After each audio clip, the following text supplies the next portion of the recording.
so that those who feel trapped between the map that we were given when we were 17 or 18, that was handed to us, may not be the only map that exists. In fact, there are many maps, and I want to name them. How do I share with you who may resonate with this to give you a little bit more texture, some attributes, so you may be able to identify if you or a loved one is on the path, because it is very painful when you are on this other path, but the only path you're on given is the default path. There are a number of myths that prevent us as we get on this path, and that people around you will warn you, or why we choose not to even explore it. And I want to bust some of these myths. When we follow the wrong map, and it wasn't a wrong map, it is an outdated map, we abandon our own selves. We silence our own instruments of knowing. We trade truth for safety, for predictability.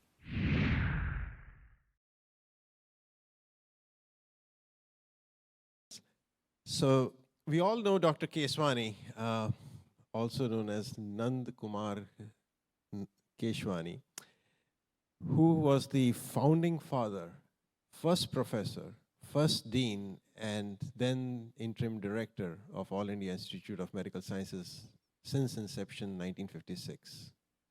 It is befitting for AOA to celebrate his legacy in the form of Keswani Memorial Lecture every year. And we choose the best of the best keynote speakers over a period of time to represent and fill up that void. Dr. Tandon, who was here last year, thank you. This time we have another one. A little different flavor, a little different perspective. I want you all guys to go back to your days of primary health care. Either you were in Dayalpur or you were in Chaisa. And imagine a 22-year-old boy sitting on with his fellow interns and saying that, do we really have to be a regular doctor, do the regular things, follow the line, or can we create one of our own? And guess what he gets in return from them? Exclamation, exclamation, exclamation. Oye, line pe aaja. Having said that, that was then and this is now. This man refused to follow the line, but kept on creating one day by day.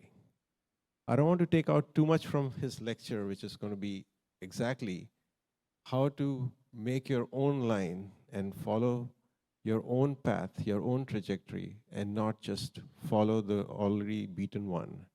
Because as he rightly told me once, that there are multiple ways to come down from peak of the cliff. If there is one path that's already made, that doesn't mean that's the only path that you can come down from. But let's introduce the salt and pepper look, first name similar, Atul Dhir.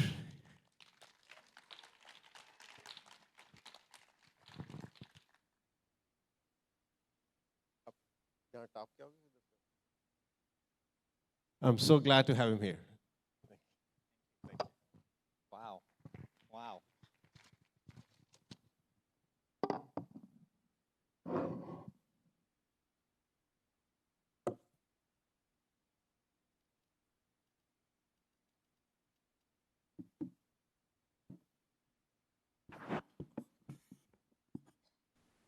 Wow. Good morning. Good morning, Amazonians, fellow colleagues, seniors, my mentors. Dr. Bijlani is here. This is a rare honor and not an easy one to step into. I did not imagine when my namesake Atul called me if I would do this lecture. And I did not imagine the journey I would have to travel before today.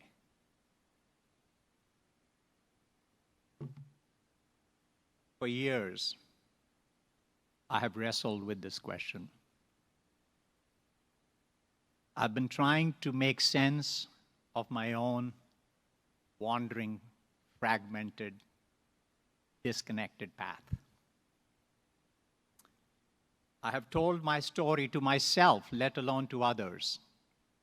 A story of a series of deviations from medicine that I did not pursue, research that I did not develop, and from numerous leadership roles that were in fits and starts, trying to understand why I left them behind and why and what was driving me. But really, frankly, it was really last night when I decided something has shifted. That instead of trying to explain this path,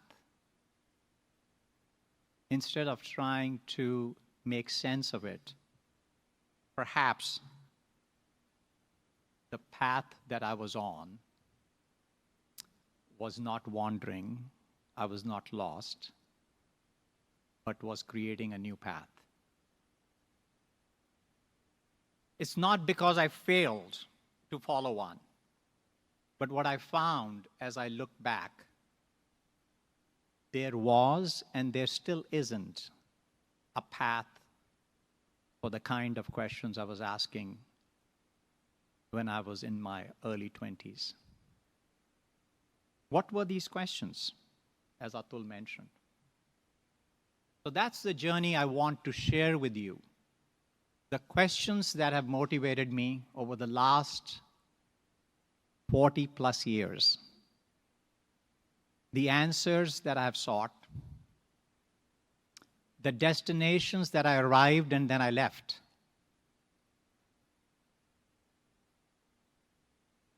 And the desire to make meaning while you live your life forward, one step at a time, trying to make sense. And why would I share that with you today? What would it serve in this group? Because I feel that through this journey, which I'm not here to glorify, but to name it, so that others in the room, brilliant minds that you are, may have already felt or may be feeling a similar pull, so that you don't feel alone.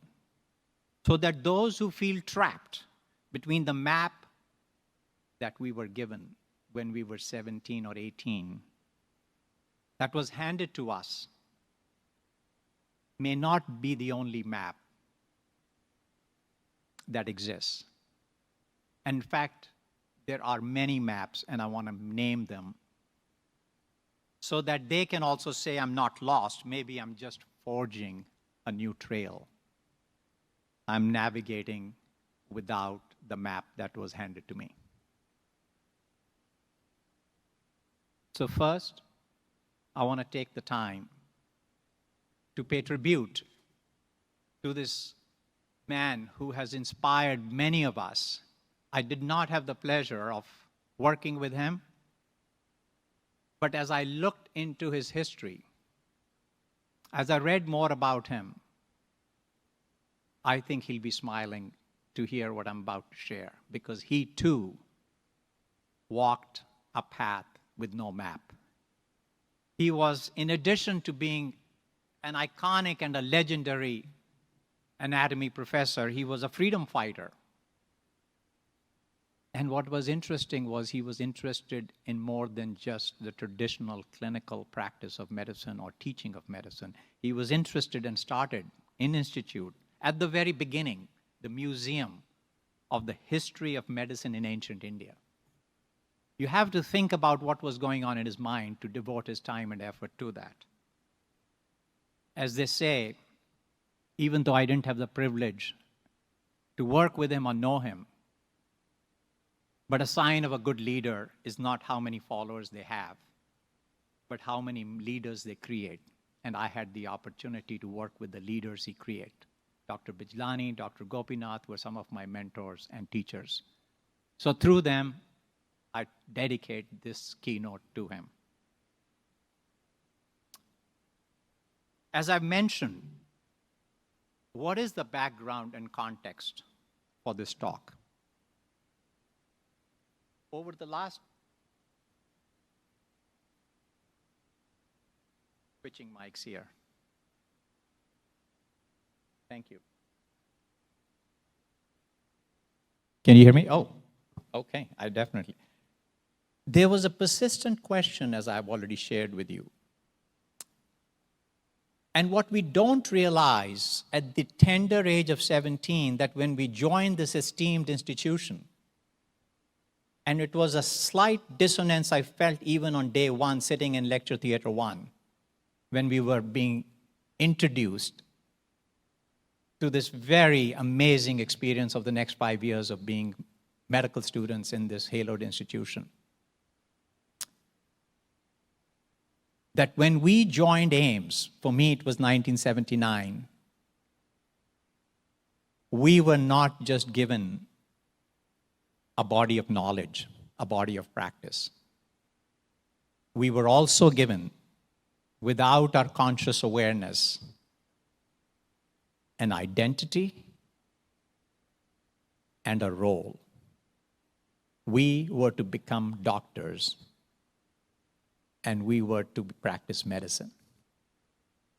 But what if, sitting in that room, you only bought into that I love understanding medicine, I love the rigor and the training and the analytical mindset and the critical thinking that medicine provides,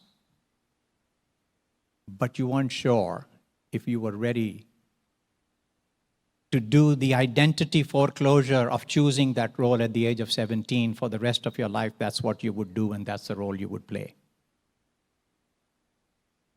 And that's what I found myself struggling with. So when I walk you today, 40 years later, I left AIIMS in 1985, 40 years this October. And I want to trace the terrain that I walked, not with intentionality, not with clarity, step by step, driven by some often unchosen motivation, and the lessons that I've learned. And more importantly, what does this tell us? And is there anything here from this journey that could serve us or the people who are about to come? That there are many paths. And often it's not the destination, but the journey that you take. My journey started in 1979. In August, I was 17. In 1985, I leave AIIMS after finishing MBBS. And I arrive in Oxford, never having left the country before for the first time, and complete my PhD there, which I will describe in a few minutes. And then, 5 years later, or actually less than that, 4 years later, I take another sudden turn to join an institution and an industry that I had never heard of. Management consulting, advising some of the largest corporations in the world, and one of the elite organizations called McKinsey & Company in New York. I spent 5 years there and left, took a leave of absence because they wouldn't let me go, because the pull, the gravitational pull to medicine, what was I to do with the wonderful training I had both in medicine and research, kept tugging at me. And I went back to NYU and spent a few years there. I was in New York. And that's like many of us, you reach a point when you make a commitment. And it's at that point in 1994, 9 years later, almost, I made a commitment to a different path. And that was to go down a journey of leadership in healthcare across a number of institutions. And that subsequently evolved into what became entrepreneurship. And each time, I was constantly referencing to that straight line with majority of my friends followed that I could not track. And what I want to share with you is standing here in front of you at the age of 62. I just feel I have just finished the apprenticeship. And what lies ahead is the new beginning. The true beginning of what I feel ready to do now. So welcome to this journey. So how do you make sense of this journey?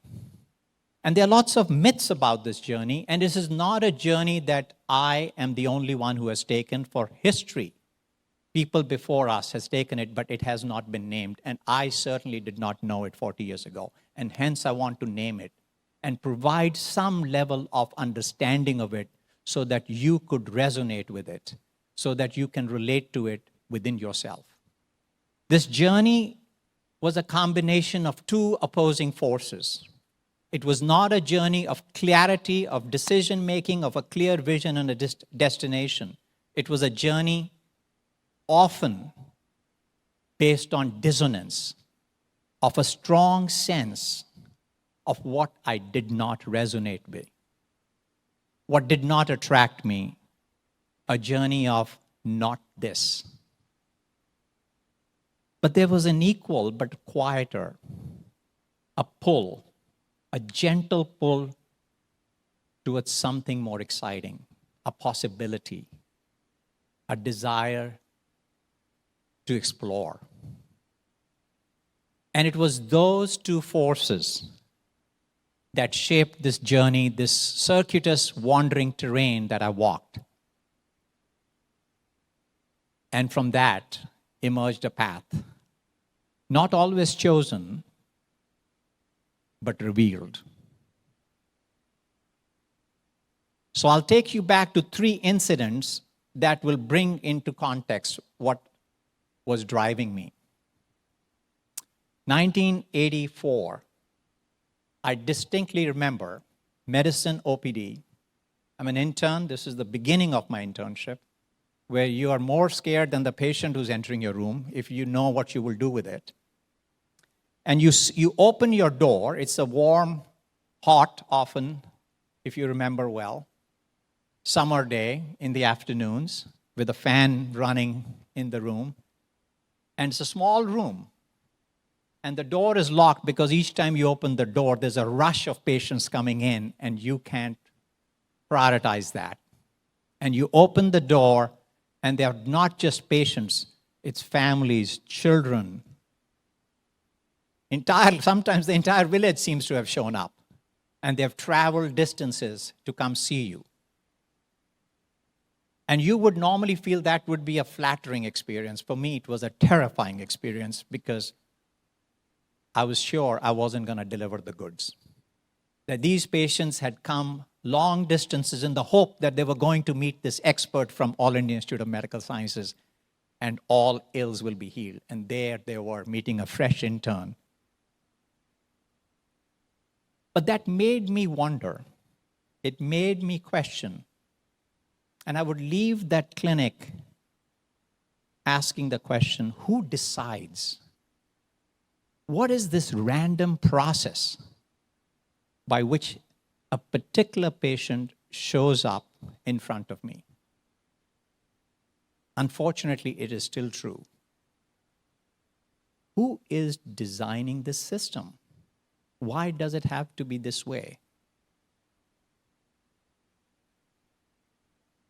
And as I thought more about it, who are the leaders and what is their thought process that makes this system that is clearly designed by humans work. I didn't have the answers. But more than that, I didn't know where to go finding those answers. Go forward a year later. Actually, the same year, November 1984, I was part of the group where the last 3 months we were doing the village, part of the internship. It was Ballabgarh, Dayalpur, and Jhansa. And I remember, this is a picture of Dayalpur. It's a more recent one, but I remember the trees. And as Atul mentioned, over the weekend, sometimes we would not go back home. And I remember standing with my friend Ajay Sood and asking the question, how do you decide which specialty I should choose as everyone was preparing for the PG entrance exam? How do I decide how I'm going to spend the remaining decades of my life when I felt I was just beginning? There were more questions than answers I had. And as Atul captured it beautifully, I don't think it had much of an impact on my friend, who very quickly evaded me and went on to prepare for his PG entrance exam. And I was left holding the question, and I don't know what force was within me. I was not going to sit for the PG entrance exam, and I did not have a plan B. I was going to do a house job, take some time. I had some interests. I wanted to see medicine. I had an interest in psychiatry, but I wasn't sure. And it wasn't because I didn't have the choices. Again, at the intersection of, do I take the path that everyone else is taking, the known path, or the pull, an unclear, gentle pull for possibilities? What else could there be?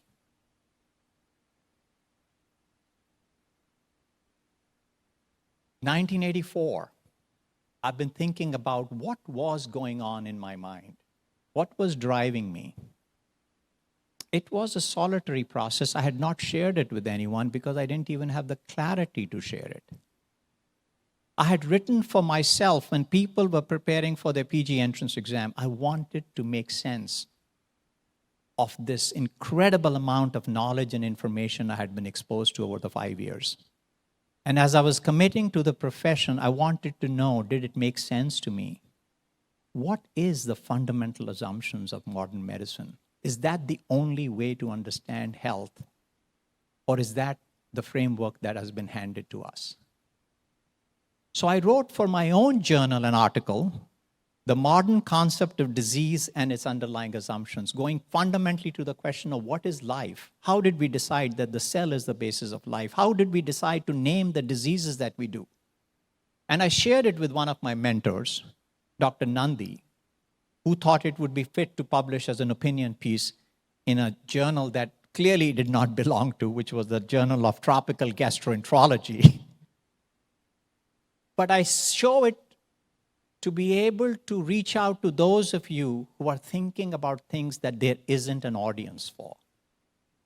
To be thinking about questions that our medical school training, even today, doesn't have room or the ability to explore in depth. It's a very lonely exploration. And as I mentioned, in this pull between I know what was not for me, the known path, and this very indistinct, ambiguous push for something more, for a possibility, something emerges. Not always clear, not always chosen. And I was asked to apply for this scholarship I had not heard about, the Rhodes Scholarship. And I wrote in that application, this is actually a typed, as you can see in blue, typed application that I had to do within a week because I was at the village posting in Jhansa. And what I wrote, I abstract from that what I wanted to do and explore. And you can see the faint whispers of what was driving me. It is not clear and clearly did not develop the way I thought it would. I wrote, during my training in medicine, I found modern medicine inadequate in providing comprehensive care to a sick person. I realized that besides biological agents, there are a host of factors that play a role when a patient falls ill. The patient's perception of his illness or her illness, the social and the psychological readjustment that each chronically ill patient undergoes, and the total personality of the patient plays a major role in influencing the course of the disease. Because even as an intern, I could see two patients in the inpatient ward next to each other with the same disease or often the similar disease, but having a different recovery, partly because of an unexplainable attitude or the approach or the disposition they seem to have. And I thought if we were treating not just the disease, but the patient, I wanted to understand that. It is because of this that I feel the need to study human behavior and bridge this gap. And that's what I was planning to do. I couldn't even name the field. The closest I could come to make it sound impressive was psychoneuroimmunology, which was actually a term that was used during that time. And I have a copy of this. I don't know how I got it. As part of this Rhodes application, you have to get 7 people to write recommendations for you that are anonymous. Actually, I don't get to see them. And Dr. Bijlani, who's here, wrote one of that, and I had a copy of it. And to anchor how little I knew what I was looking for, and it shows the remarkable integrity of Dr. Bijlani, that even in my recommendation, he was honest in his assessment of where I was. Here is what he wrote, and I'm surprised I was still given the scholarship. He said, after his graduation in December 1983, he has been the victim of the familiar dilemma of fresh graduates. What next? And the next sentence is the one that I think if the selectors had read carefully, they would have reconsidered. Having an unusual and non-conforming personality, the routine options do not appeal to him. And I marvel that he was so perceptive that he could sense it when I thought I alone was carrying this dissonance, this disorientation privately. As it turns out, I was one of the 2 Rhodes Scholars, and I arrived at Oxford, and as they say, I had not chosen it. When you're ready, the path emerges. Not chosen, but revealed. I arrive at the Department of Psychiatry, and I meet Professor Gelder, who had written the textbook of psychiatry, Oxford textbook of psychiatry.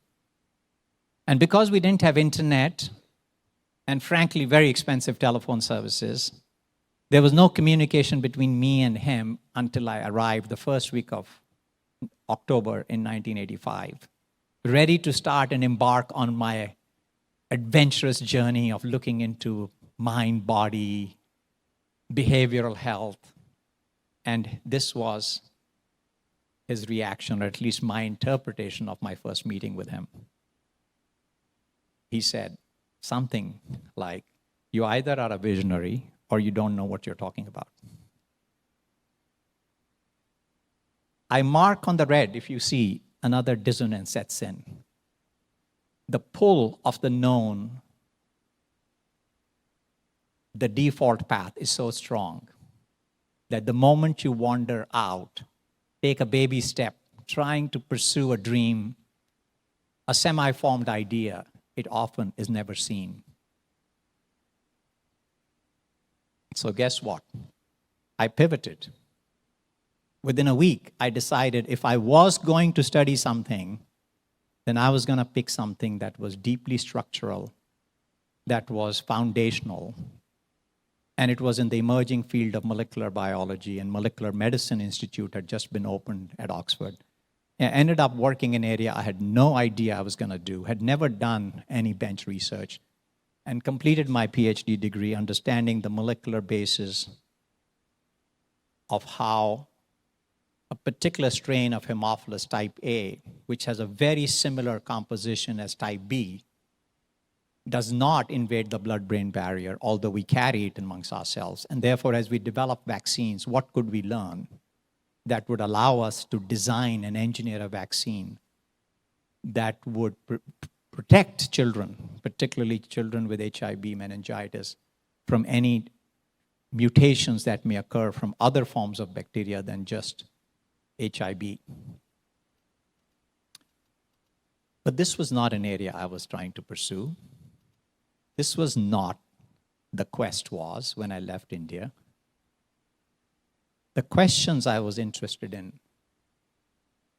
begin to start surfacing again. What I noticed was after 3 years of doing bench research, I had no ability or insight into what would happen with that research.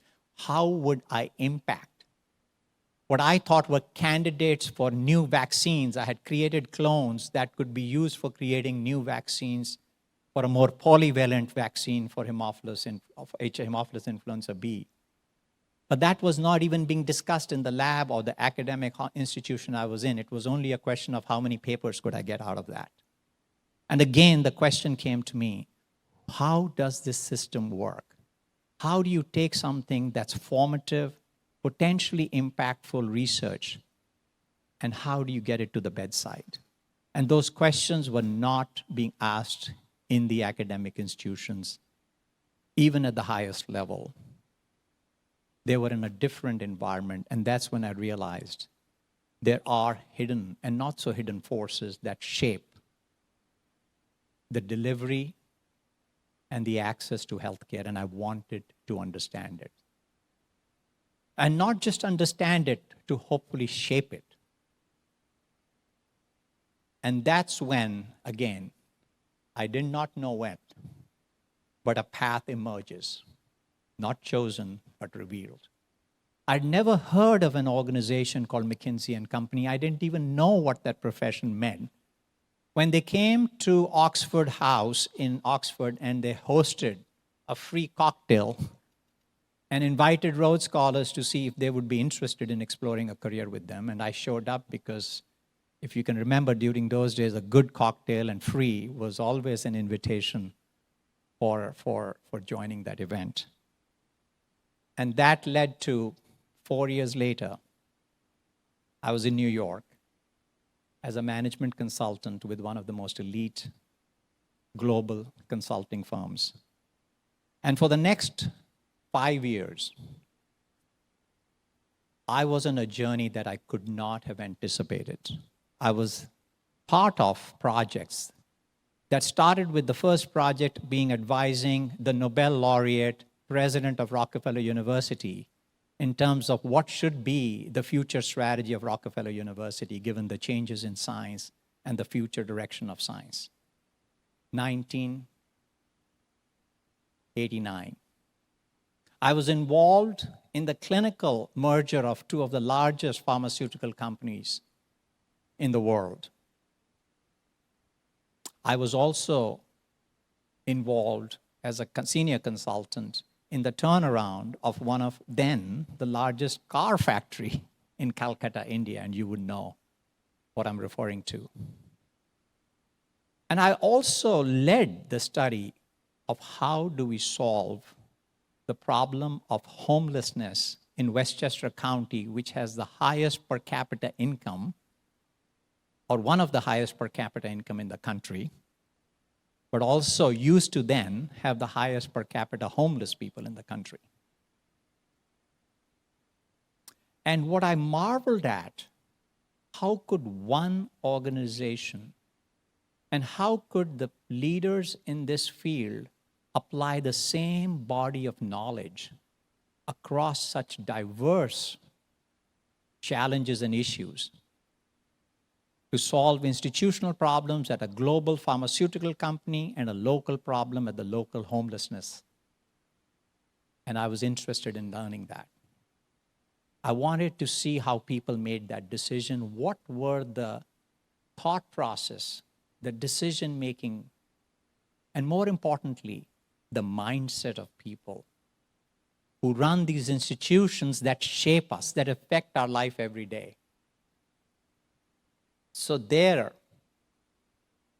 as I was still pondering these questions, the usual drag of my colleagues, and more importantly, my parents. Kya kar rahe ho? Are you going to practice medicine? So I go back. I take a leave of absence from McKinsey and return to hopefully the known. I was given the privilege of open access to NYU for potential residency training. And I would therefore in the morning attend the rounds and be somewhere at the back end, you can't even see me, completely inconsequential and irrelevant to what was happening by the patient bedside.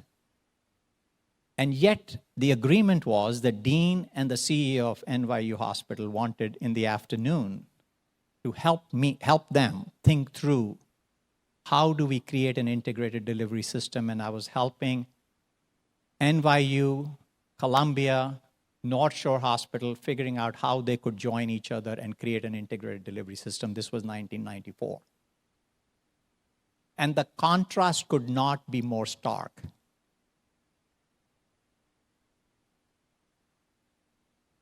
Completely irrelevant, inconsequential, in the medical rounds in the morning, and they couldn't have enough of my time in the afternoon to help them with some of the most strategic issues facing that institution, in addition to re-engineering some of their major programs like cardiovascular surgery. And therefore, in this journey comes a time when you have to choose. And frankly, the choice is already made. I refer to, some of you may know about this. The journey I'm talking about that I just walked you through is an archetypal journey that Joseph Campbell very beautifully memorialized in his book, The Hero's Journey. And where I was in that journey as I now look back was you go through a period in the familiar world, you go back to the known, and it doesn't work. And that's the point of no return. And I committed. I committed to spending my time, and my contribution in healthcare was not going to be on the clinical floor, was not going to be in patient care. It was to be able to understand and hopefully shape the larger forces that shape healthcare. And I spent the next 30 years leading a number of different companies, ranging from large pharmaceutical companies. I was the CEO of a biotech company and a global executive with Sanofi, all mostly in oncology. US Oncology, which we then exited to McKesson, is one of the largest providers of cancer care clinics. At one point, we were seeing 1 in every 6th cancer patient in the country in US. I was the president of that company. New Century Health is one of the leaders in the field of what's called evidence-based medicine and value-based care. It's now part of Evolent Health, which I built and exited in 2019. And then more recently, I wanted to do something indirectly with patients.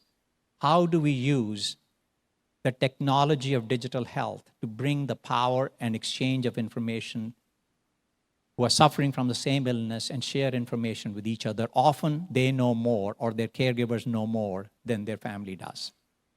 This was patients like me. It was at one point voted to be the 10 most disruptive companies in the country. It has subsequently declined. I led it for a year and then left. It was not started by me. So as I share this, and I come back to the tribe, to my home, what is it that I saw? What is the report from the field?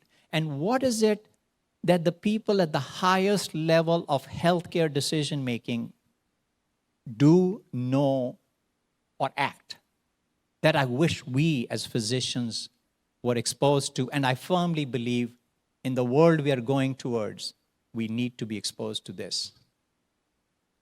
There are 5 things that they do as leaders of complex organizations that we don't naturally do, but I think we are incredibly well positioned to if given the opportunity and the exposure.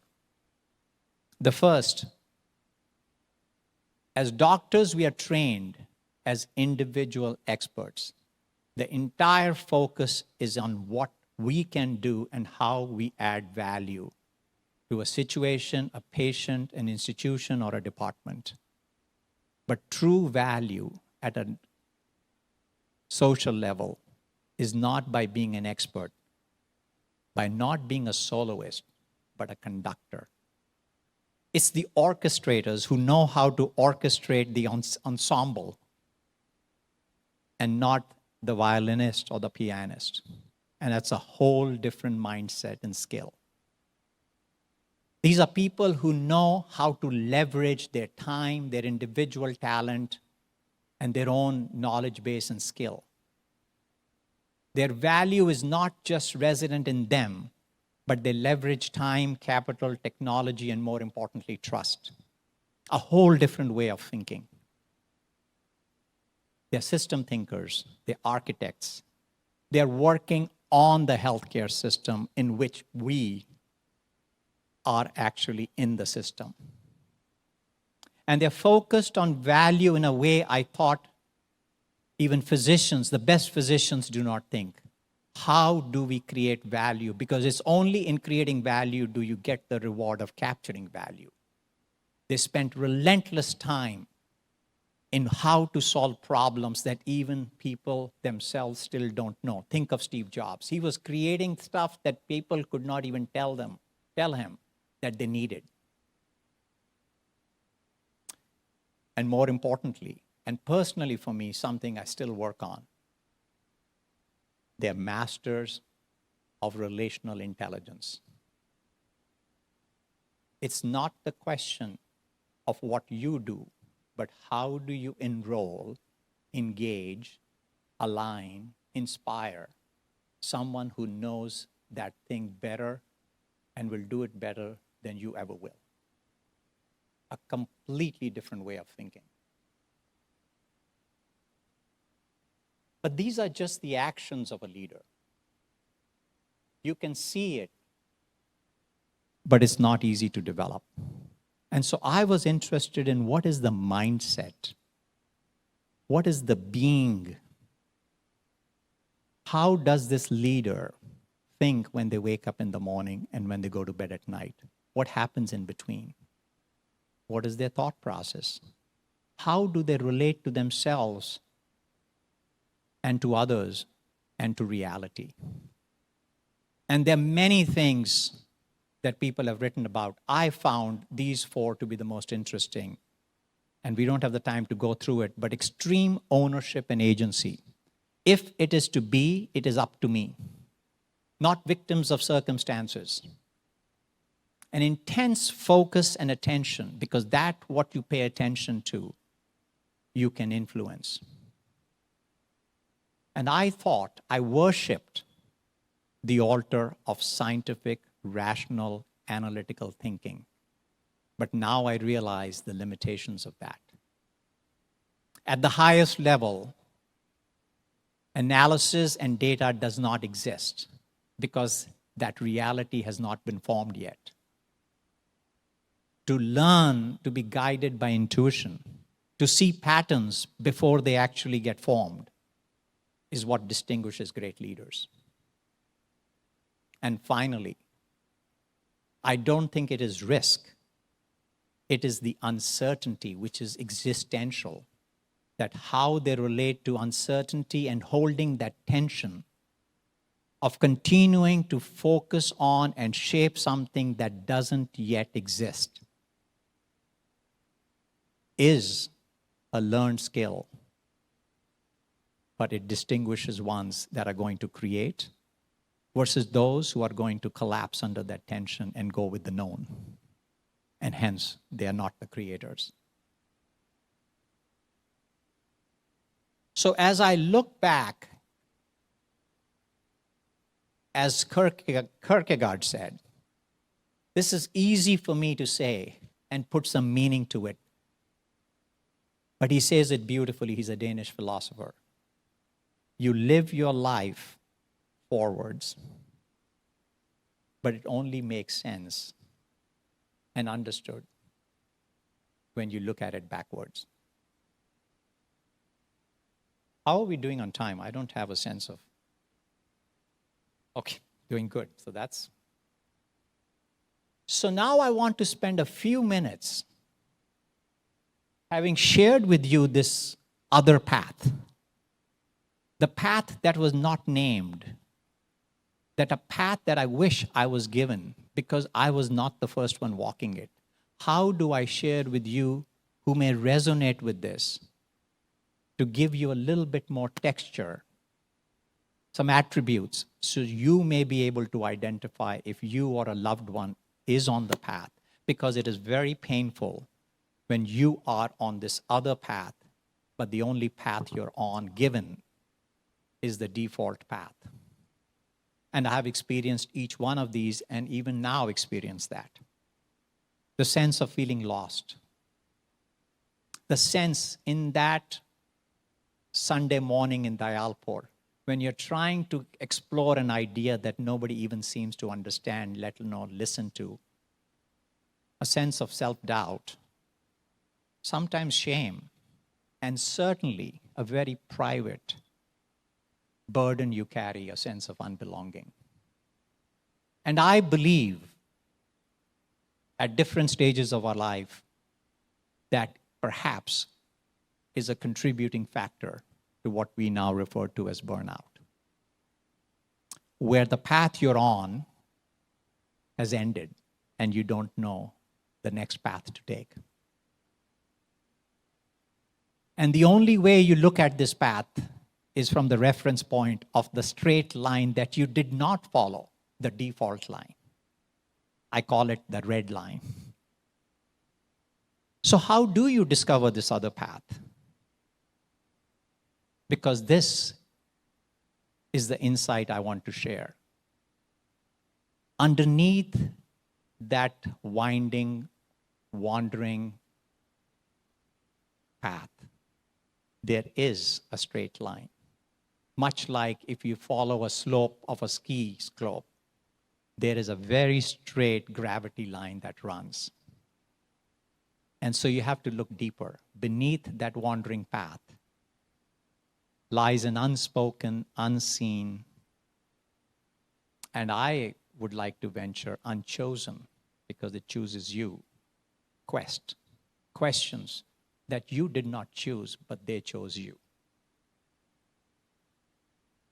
As Tolkien in his book Lord of Rings said, not all those who wander, and we have all wandered, quietly or publicly, are necessarily lost. There are a number of myths that prevent us as we get on this path, and that people around you will warn you, or why we choose not to even explore it. And I want to bust some of these myths. Not from theory, not from some intellectual high altar, but from my own lived experience. First is, to get on this other path, which I call the creator's path, you need to have a clear vision. You need to know where you're going. In my experience, and now having listened to the experience of many others, I don't think that's true. Often you have a felt sense. It's not a cognitive clarity. It's a pull, a possibility. And only you can sense it, and your head can't make sense of it. It's an energetic quality. You do not need a clear vision to start. The other myth is, I'm not a risk taker. How did you learn to take the risk? How did you bet all your life and learning to this one toss and turn and hope that it would work out? How did you put 5 years of your incredible education that so many people contributed to, invested in fact, not just 5, 10 years, and throw it to the winds? What if it didn't work? What was your plan B? And I would say there was often not a conscious plan B. There was an unconscious plan B. But it's not about risk-taking. The risk was staying with the known. I just could not have made a decision to stay with any specialty as it is evident today at the age of 22 because I did not know then, I still don't know. It was not my path to take. And like myth number 1, to be able to move from a well-trodden, well-laid-out path to an emerging trail,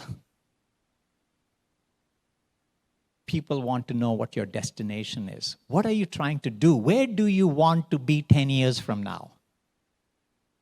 I still don't know. Step by step, it opens. Don't ask me why. There is a mystical side to it. But it does open. And many other creators have written about it. Goethe talked about that when you make a commitment, the world conspires to make it happen. So what guided me was not the clarity of the destination. It was an unmistakable pull away from the known path, the default path. And I would say a gentle pull towards curiosity, possibility, what else lies out there. And at each step, you're offered a new vantage point. The questions I was asking after I had joined McKinsey were not the questions I could have possibly even imagined sitting in Dayalpur trying to figure out which specialty I should choose. So how could you have clarity on the destination? I remember 1996, I had just gotten married, and my wife, who loves adventure travel, we decided to go to Venezuela and live within the Amazon forest, which was a mile clearing there. And you had to take a biplane with a single engine for a short distance to fly over the Amazon forest so that you could then land in this clearing where we were going to spend a week of vacation. And I remember flying over that Amazon forest, and it was scary in a single engine plane. It was about an hour's journey, but it felt like a lifetime. Because when you're looking at a dense forest from high above, which is how we look at life, it is dense, it's impassable, it's unsafe. So why would you? Imagine dropping into that. If anything happened to the plane, into that forest, there was going to be no Atul. There will be no Atul standing in front here because it looked so scary and dark. But when we lived in that place for a week, from within, there is a path. There are people who live there, and it always emerges. There was this beautiful Amazon river that we could walk. We had a guide. So when we ask these big questions, when we make changes from this incredibly well laid out path of medicine, where each milestone is marked, where people have traversed it below, and when from that vantage point you look at this little whisper of a trail, there's absolutely no capacity we have to be able to have the courage, the confidence, the risk ability to take it. It would be sheer foolishness. So it's a question of trust, that once you commit, there is a path. And often you'll find others have actually walked it before. It's not a common path, and it's not an easy path. So I want to name these two paths. The path we are on is the achiever's path, a very well-regarded path, and we have excelled. It's safe, it's predictable, it's externally validated. People know exactly what you're doing, and it's structured and sometimes linear. Not often, and not always. But this other winding path is a creator's path. People who want to not walk the established default line, who are asking questions that that institution is not focused on answering. In fact, no domain can answer all those questions. It's unseen, unsafe, or seemingly unsafe, certainly unpredictable, unstructured, and as I mentioned, it emerges. And why do I want to talk about this path? Again, not to glorify and self-indulge myself. I firmly believe, and the reason I'm flattered to be here, frankly surprised to be giving this keynote, is because I think we're going to need people who walk this path even more today and amongst us. There are 50,000 MBBS students that are produced by India each year. And AIIMS Delhi, I know there are many AIIMS now, still produces less than 150. Now you can do the math here. These brilliant minds in the room and the ones that are still coming through this pipeline are not meant to follow just the traditional path. And the world that we are entering into is changing at a level and at the magnitude of change is going to need a different kind of physician leaders, physician entrepreneurs, physician thinkers. It's referred to as the VUCA world. Volatile, uncertain, complex, and ambiguous world. The path does not exist. The maps that were formed will not guide us. And yet, we do need navigation. We need instruments and tools of navigation. We need some guidance, but it's not the traditional maps. To create what doesn't yet exist. How AI is going to change our world or is already changing, you experience it. And anyone who claims they know how it's going to shape it doesn't understand AI. Certainly I don't. But more importantly, my greatest worry, and I see this every day amongst my colleagues, we as physicians, as part of this incredibly powerful healthcare system, feel like we have lost agency. I see the resignation on people's faces, the giving up, the settling down, the waiting for the retirement. And I think we did not go to AIIMS. AIIMS did not train us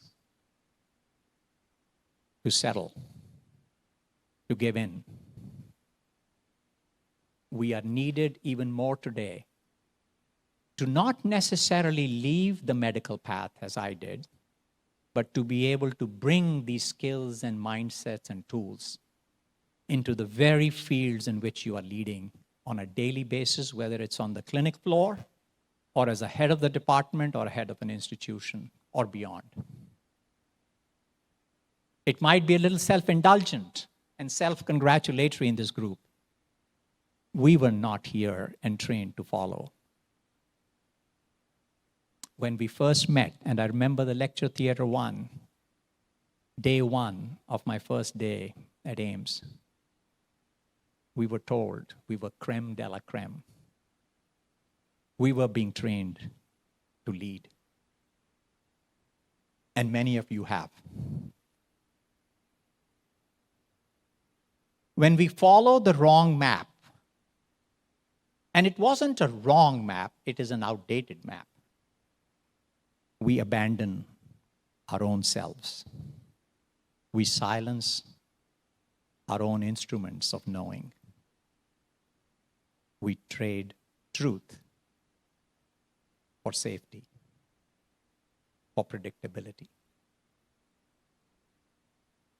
So I'd like to end and offer you a few tools that I have personally found useful because I had to go looking for these. While this map and the terrain I walked through externally looks successful, there was a constant internal sense of disorientation I've shared with you, a sense of not belonging. a sense of making sense of what I was moving towards. And the two instruments, we don't need maps, but we do need tools for navigating this creator's path. It's the compass and what I call find your red thread. The compass you, of course, know. It's your orientation system. It's your attention. It's what you focus on, your intention, your presence, your perception, how you see things differently than perhaps someone else may. What distinguished a great AIIMS physician was not that they had better CT scans and MRI, they just saw different things.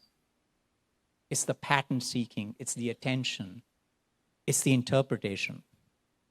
You have that compass, but you've not been trained to develop it and tune to it, or at least many of you. And the second is this thread, the red line, which is often referred to in mythology, both in Eastern Chinese and Greek. It's your through line. If you look deeply, many of the things that touch you, that your heart wants, those ideas, those dreams, those longings, those desires, are quiet whispers you've had since you were young, but we did not know how to pay attention to it, and they often were left unseen and unvalidated, especially for us, because the power and the strength and the validation of the path we were in at 17 was so powerful and strong that the quiet whispers, there was no listening to, there was no time for. That is your red line, your through line, the longing underneath that I want you to connect to.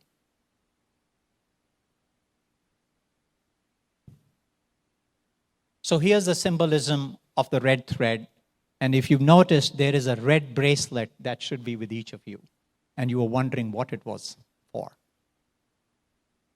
The red thread symbolizes, in many cultures, our connection to that inner calling, through our true work that some of us may be called more loudly than others, and the self we are becoming. This thread is your inner guidance, your compass. It's not the map, that external map that someone else drew. It's your inner line of guidance, your intuition, that single guiding truth that helps us navigate, especially in the complex times that lie ahead. So I'd like to do a little exercise, and I'll come back to this. And that is, I want you to pick up that bracelet. Do you all have one? There are plenty.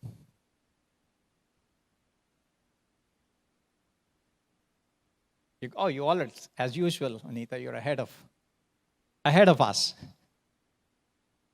Oh, Vinita, sorry. So I want you to hold this thread, because this isn't just a theoretical talk I wanted to give you. We're here amongst us as colleagues. There's a beautiful phrase that I often use, and it resonates deeply with me, which was said by Ram Dass. We are all here to walk each other home. Not to my home, but to your home. So let's take a minute and hold that thread and tune into it from your heart's longing, and ask yourself these two questions as you put this bracelet on your arm. And what is interesting about this bracelet, at least when I put it, and as you were saying, Vinita, you actually need the other person to help you tie it. We cannot walk this journey alone. So take this bracelet and ask yourself, and then hopefully lean to your partner next to you and say, can you please tighten it for me? What questions have been quietly living in you beneath your high achieving life, your goals, and your different roles as physicians, as parents, as brothers, sisters, daughters, sons, and all your awards and achievements that you haven't asked even yourself aloud, let alone share with someone. And for some, it will be very clear. For others, I'd like you to stay with that question over this weekend. What part of you that is private, that has never been seen by others or unheard, even by you,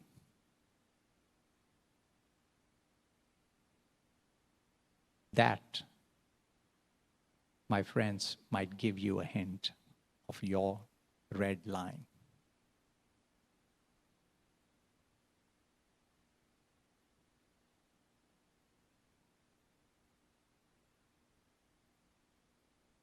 The other thing you'll notice in front of you in blue is one of my favorite poems that I often refer to when I felt lost, wandering, not even knowing how to express this sense of dislocation. It's based on the famous story by Homer called Odyssey. And it's the journey of a hero, Odysseus or Ulysses. And in the end, I like to end with 4 lines that are some of the most beautiful lines in this. Ithaca, by the way, is this mythical island from which Odysseus came. And then he left for a 20-year journey to fight the Trojan War for 9 years, and it took him and his crew 10 years. A journey of twists and turns, of loves and danger, of facing death and reinvention. And 10 years later, Odysseus returned back to Ithaca. And it says this beautiful poem by Kawafi. Ithaca gave us a marvelous journey. Without her, we wouldn't have set out.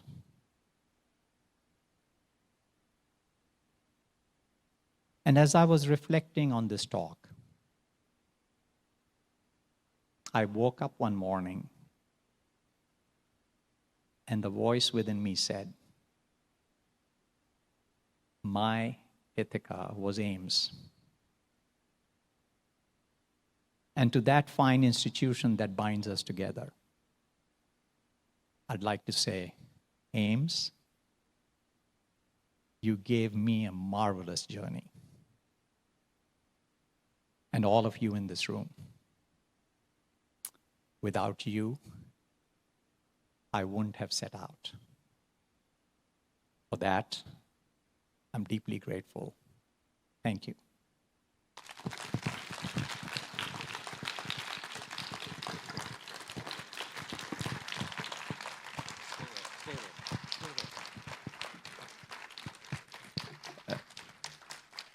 I'm sure.